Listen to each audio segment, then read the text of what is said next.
Amanda, are we ready? My colleagues, we are back from recess.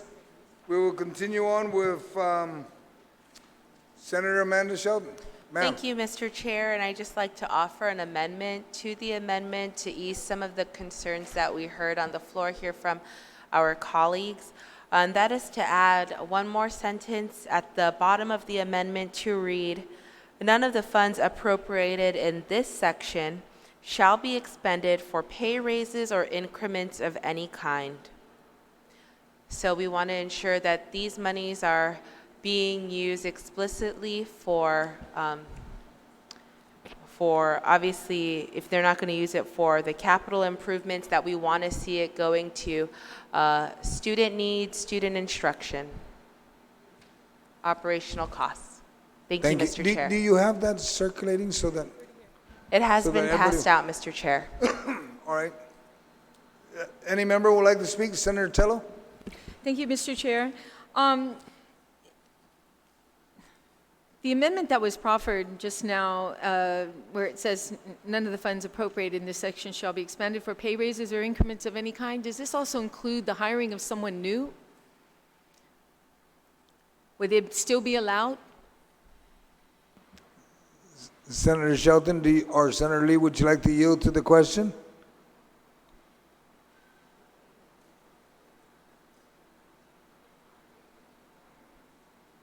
Well, Mr. Chair, I think that if it's an operational requirement, if it does go to direct student instruction, that is a problem right now that the University of Guam is facing, recruitment and retention of faculty to meet the needs of the students. So if it's necessary, then I think it would be used for that.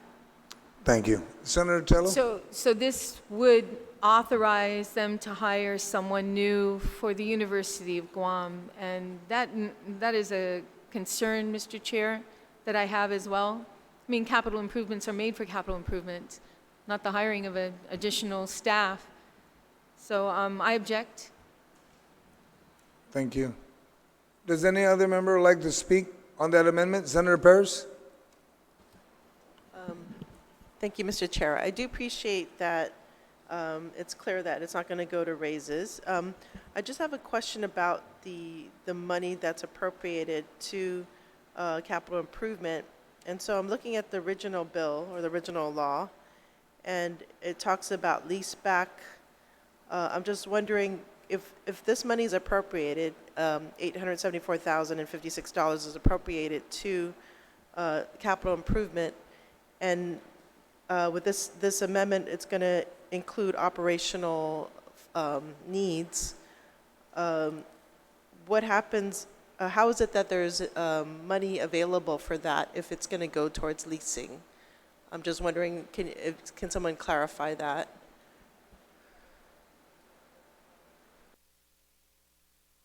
Could you repeat that question so the director of OIB will answer that? Okay, so it was identified that $874,056 was going to be appropriated for capital improvement, and with this amendment, it basically allows flexibility for operations. So I'm just wondering, is there less of a need for capital improvement, which would give this opportunity for operations? I'm just kind of wondering how it can accommodate both if it was already originally identified as to support the capital improvement projects. So if you can clarify that. As Senator, you know, when we appropriate for specific things in the budget, those appropriations are intended to cover exactly those programs or those items that have been requested in the budget. Anything to deviate from that, I mean, I don't know if I'm at liberty to say yay or nay on it, but the way the funds are appropriated is basically the way they're being justified in the budget requests. Thank you. So maybe I can, if I can offer that same question to the author of this amendment. Yes, if Senator Shelton or Senator Lee would yield to that question. Sudos Masi, Mr. Chair. Much like the previous amendment that we proffered, this amendment would just give the president of the university the flexibility to be able to move forward. And if there's some potential savings that they might be able to realize within capital improvements, that money wouldn't revert back to the general fund. They would be able to keep it within the University of Guam for the University of Guam mission and to benefit their students and not be expended for pay raises or increments. And yeah, I support Senator Shelton's amendment to this amendment that kind of limits that in this section.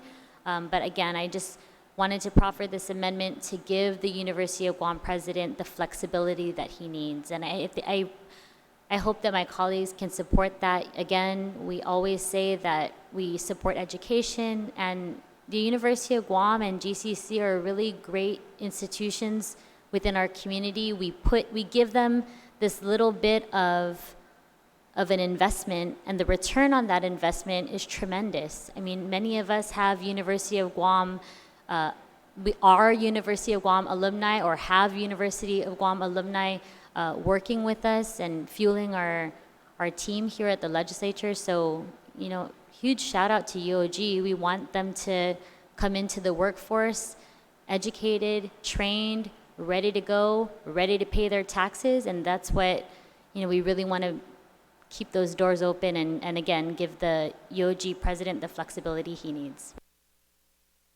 Senator Perez, did that answer your question? Kinda? Kind of. I just have a follow-up question. So TEFF, what's the mandate on that? How can the money be used, the Territorial Education Facilities Fund? What are the different uses of that fund that's allowed by law?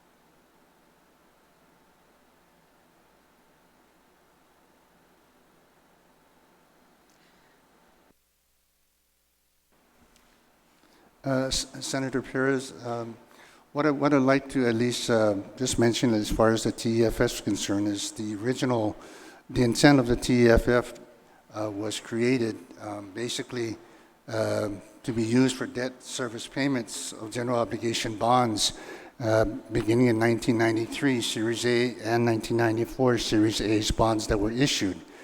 Since then, the fund has been identified as a source of funds for, unfortunately, several other programs, departments during that time or since that time. And I don't like to use the word or phrase, it has been the practice, but it has been utilized, the TEFF has been utilized as the fund source for various programs over the years.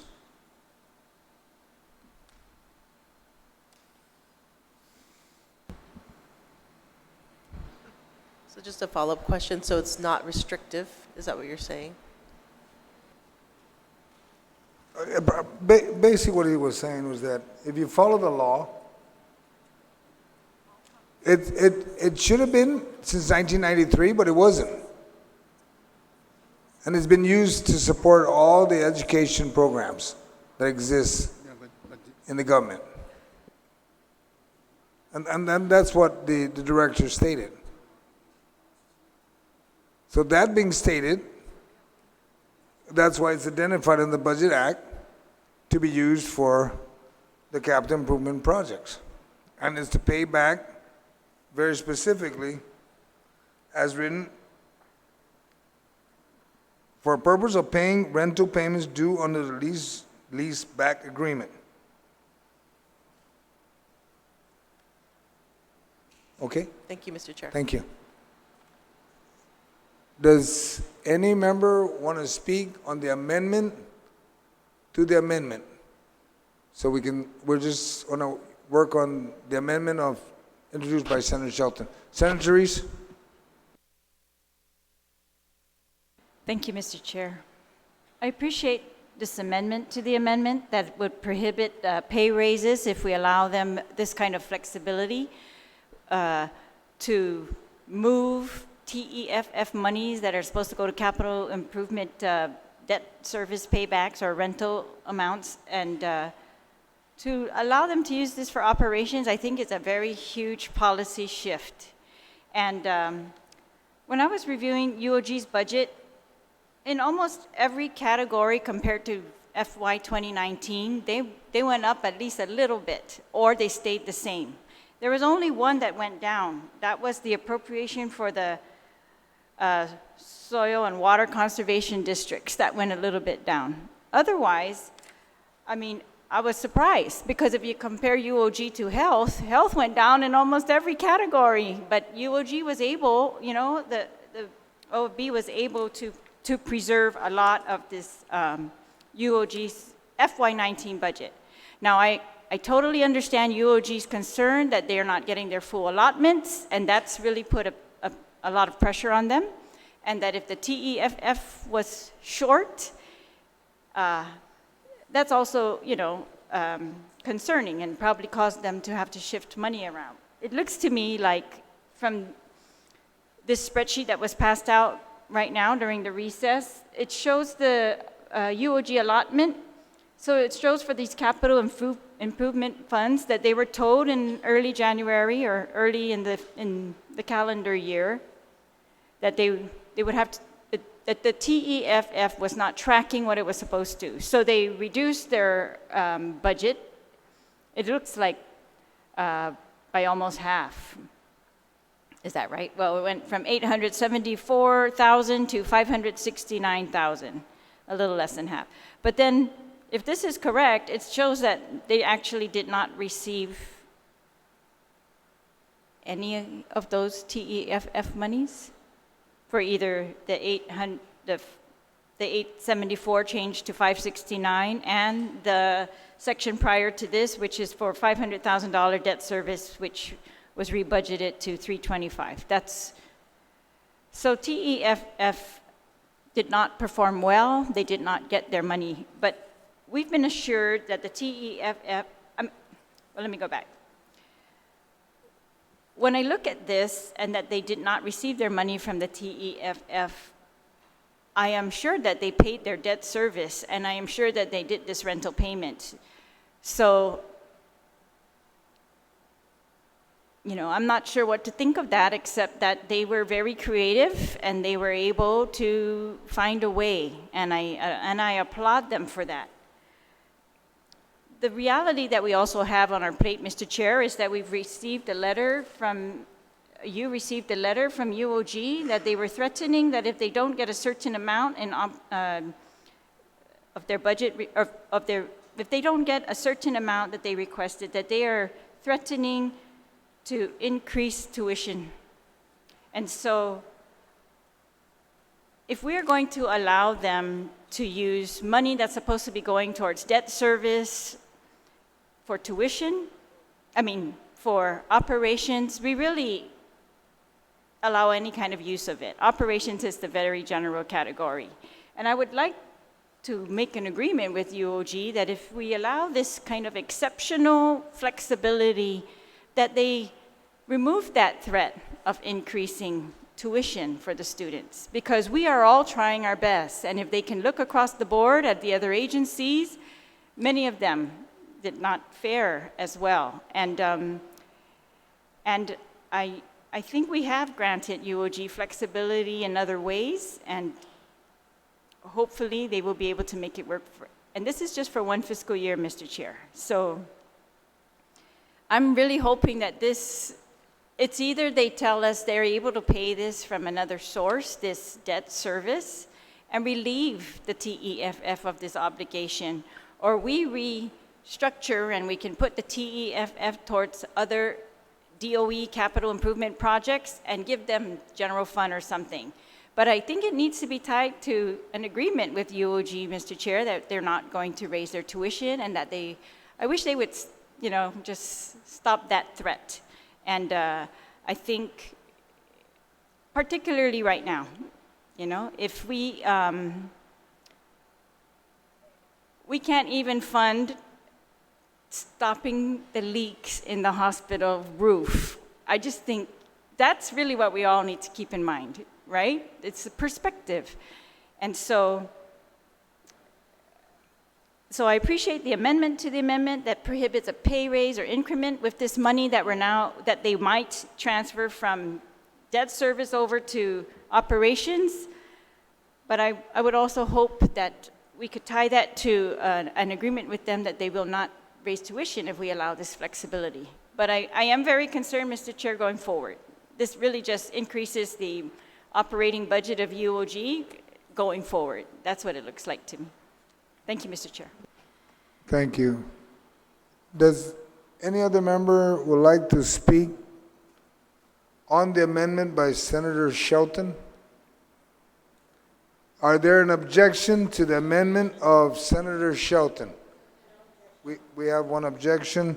All in favor of the amendment proffered by Senator Shelton, please raise your right hand. On Senator Shelton's amendment, no, we have one objection.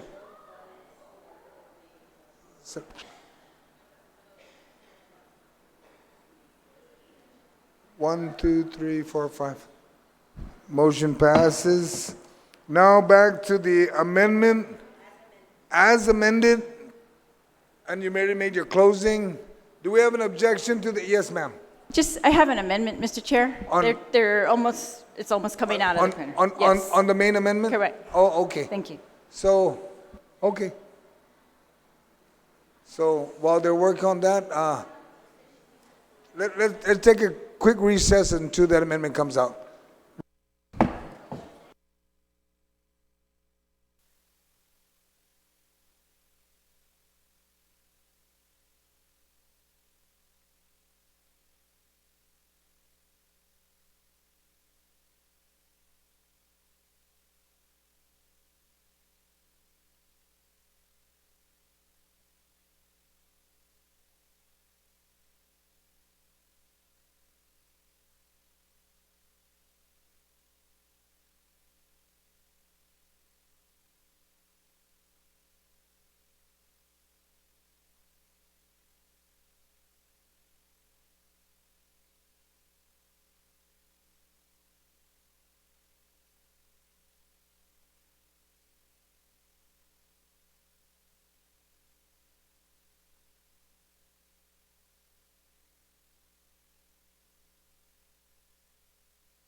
We are back from recess. Senator Lee, you have a motion to make? Yes, Sidus Masi. Mr. Chair, at this time, I'd like to withdraw my amendment. Thank you. If there's a motion to withdraw, any objection? None, so passed. My colleagues, we will recess and return at 6:30. I ask my colleagues, the rules of engagement, please. Amendments must be proffered on the floor only after the clerk's in receipt of a Word version and the amendment is emailed to the clerk. If you don't get your amendment in, it will not be addressed and we will continue to move. But it has slowed down the process. All right? So we'll be recessed until 6:30.